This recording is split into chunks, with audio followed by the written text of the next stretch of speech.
இன்று நாம் பார்க்க இருப்பது லேவி என்று அழைக்கப்பட்ட மத்தேயு சீஷனை பற்றிதான். யார் இவர்? இவருடைய சிறப்பம்சங்கள் என்ன? மிகவும் வசதியாக வாழ்ந்த இவர், ரோம அரசுபுரியில் பணியாற்றிய இவர் இயேசுவுக்காக என்னவெல்லாம் செய்தார்? இயேசுவின் உயிர்த்தெழுதல் பின்பு எப்படியெல்லாம் ஊழியம் செய்தார்? இயேசுவுக்காக என்னென்ன தியாகங்கள் செய்தார்? இறுதியில் எப்படி கொடூரமாக இரத்த சாட்சியாக மரித்தார் என்பதை பற்றி இப்பதிவில் பார்க்கலாம். மத்தேயு என்கிற எபிரேய சொல்லுக்கு யெகோவாவின் நன்கொடை என்று அர்த்தமாம். இவர் கலிலேயா பகுதியில் பிறந்தவர். இவரின் தகப்பனின் பெயர் அல்பேயு. இந்த மத்தேயு என்பவருக்கு லேவி என்று மறுபெயரும் உண்டு. லேவி என்கிற வார்த்தைக்கு சேர்ந்திருத்தல் என்று பொருள். இந்த மத்தேயு தான் மத்தேயு சுவிசேஷத்தை எழுதியவர்.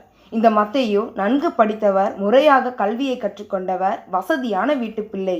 ரோம அரசாங்கத்தின் கீழே யூதேயா மாநிலத்திற்காக ஏரோது அந்திப்பாவிசினாலே கப்பர்நகம் சங்கச்சாவடியில் வரி வசூல் செய்பவராக இந்த மத்தேயு அரசு பணியாற்றி வந்தார். இயேசுவின் அழைப்பை மத்தேயு ஏற்றுக்கொண்டு அவருடனே சீஷனாய் இருக்கும்படி அவருடனே சென்றார்.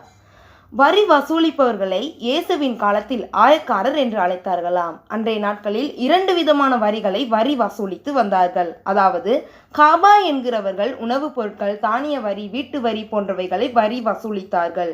மார்க்ஸ் என்கிறவர்கள் ஏற்றுமதி இறக்குமதி வரி, ஆலை வரி, விற்பனை வரி, துறைமுகம் நுழைவு வரி போன்றவைகளை வரி வசூலித்து வந்தார்கள். மத்தேயு இந்த 2ஆம் கூட்டமாகிய மார்க்ஸ் என்கிறவர்களை சேர்ந்தவர். இந்த பொல்லாத வரியினால் யூதர்கள் மிகவும் கஷ்டப்பட்டார்கள். இப்படி அதிகமாக வரி வசூலிப்பதால் ஜனங்கள் இவர்களை கண்டபடி திட்டி முறுமுறுப்பார்கள்.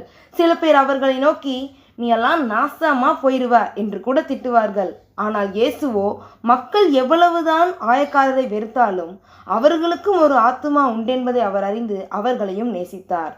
பொதுவாக இந்த வரி வசூலிப்பவர்கள் பல மொழிகளை அறிந்திருப்பார்கள். அதாவது எபிரேயம், கிரேக்கம், லத்தீன் மற்றும் அரேபிய மொழி என்பவற்றுகளில் இந்த மத்தேயு நன்கு தேர்ச்சி பெற்றவராக இருந்திருக்க வேண்டும்.